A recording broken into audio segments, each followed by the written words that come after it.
This is Richard Wolff from Democracy at Work, responding to another AskProfWolff question from our Patreon community. This one comes from Jordan Bolag, and I want to thank Jordan, and I also want to talk about the issue of the so-called pink tide in Latin America, a series of governments over recent years that are clearly critical of capitalism, left-wing, at least by the standards of the United States and by the standards of traditional governments in Latin America. Let me begin by acknowledging that they definitely are anti-capitalist to a much greater extent. On the other hand, there have been efforts to get beyond capitalism, beyond the informal colonial status of so much of Latin America relative to the United States for so much of the last century or two. And given all of that, I want to acknowledge that more of that is happening, but that it isn't altogether new. The anti-capitalism, whether it's the Lula government in Brazil or Chavez and obviously Cuba and many others, Bolivia, and so forth, are honest, genuine, popular uprisings against a capitalist history, typically one dominated by an alliance of U.S. corporations on the one hand, the United States government with them, and on the other hand, local aristocracies, both rural in terms of large land holdings and urban industrial in terms of the local capitalist partners of the American corporate juggernaut that dominates through the U.S. government in Latin America. But they have a problem, which is part of the reason they've had the difficulties they've had, have often changed over time from the initial impulse to being quite different, and so on.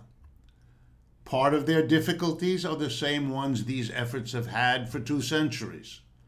Fierce opposition from the United States, partly overt, diplomatic and military, and partly covert, mingling in their elections, hacking their elections, maneuvering and bribing their politicians, all the rest of it, which is very well known and thoroughly documented. But I want to point to something else that's a problem, not only for the pink tide of Latin America, but around the world, where there are more and more anti-capitalist upsurges of one kind or another, electoral, social movements, labor struggles, and so on. Sometimes they're done in the name of socialism, sometimes not. But both the socialists and the non-socialists share a kind of gut-level opposition to capitalism. But it has 2, I would argue, clear faults. And I want to focus on those in the hopes that by doing so, I can make a modest contribution to making them more successful in the future.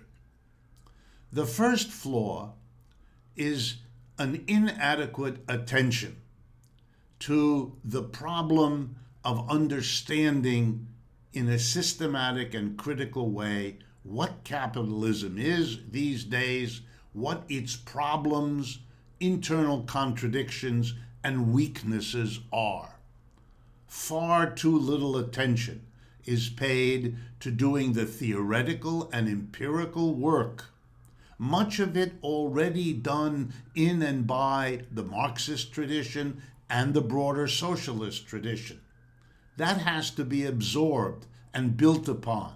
Otherwise, new upsurges are going to be busy reinventing wheels, and that's not an effective use of their time.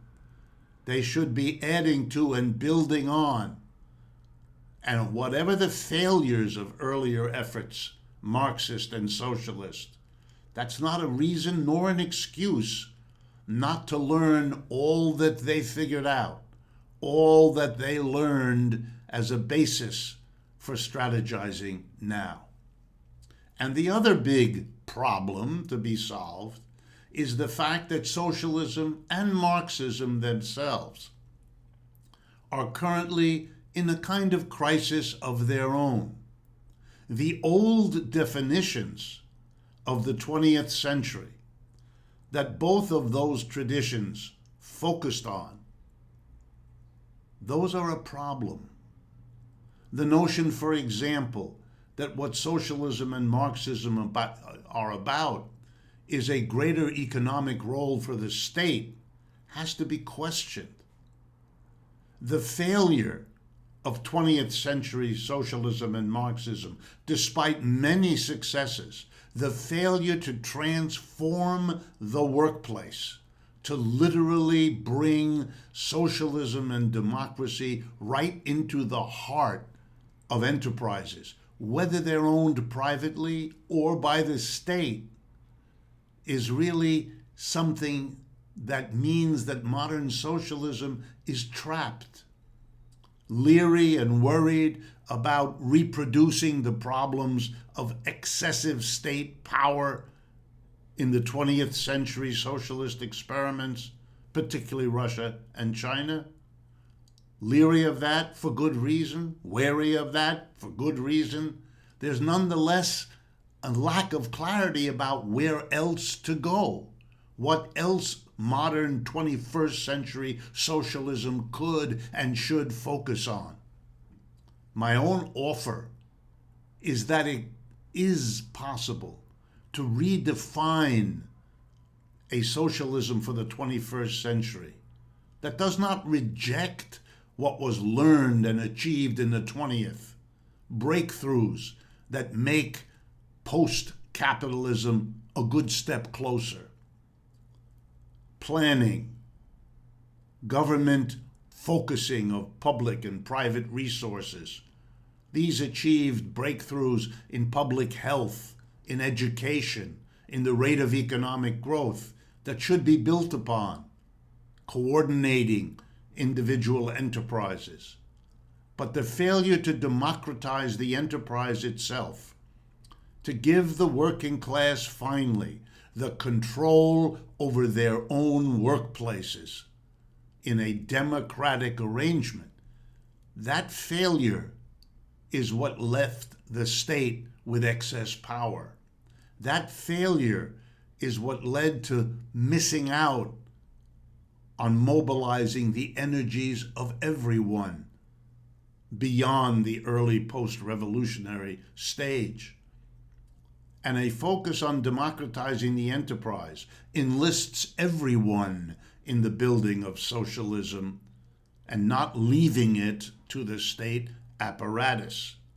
These are ways that the pink tide in Latin America could have a clear, theoretically and empirically based focus for its organizing, focus for what has to be done, without replicating the problems of statism that we can recognize were weak areas of what was otherwise achieved by the socialist upsurges of those experiments in Russia and China that shaped the 20th century. This is Richard Wolff for Democracy at Work.